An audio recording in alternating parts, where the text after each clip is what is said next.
You can't get rid of me that fast. Let's call this a bonus episode. In this episode, I am going to reflect on what it was like to have created Mind Your Mind's inaugural podcasting series. First of all, it's absolutely bizarre to me that this series has come to an end already. It feels like just last week when I first began this project. In the past few months, I have managed to do research on podcasts, listen to all of Mind Your Mind's amazing musician interviews, which are up on YouTube, create episode titles and scripts, and after creating the scripts, I began the very interesting process of recording my voice and editing the episodes together.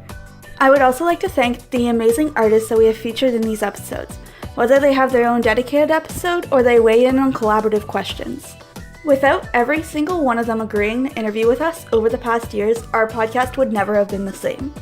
And last but certainly not least, I'd like to thank you for listening to our first ever podcast series. Thanks for subscribing, liking, and sharing our episodes each week, and I hope that you found as much value in listening to them as I did.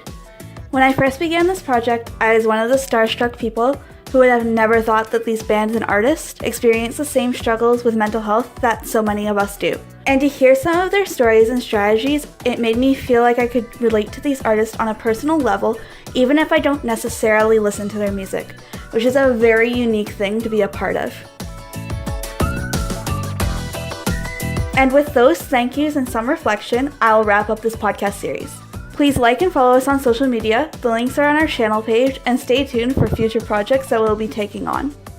This has been so much fun, and thanks for following me along this journey.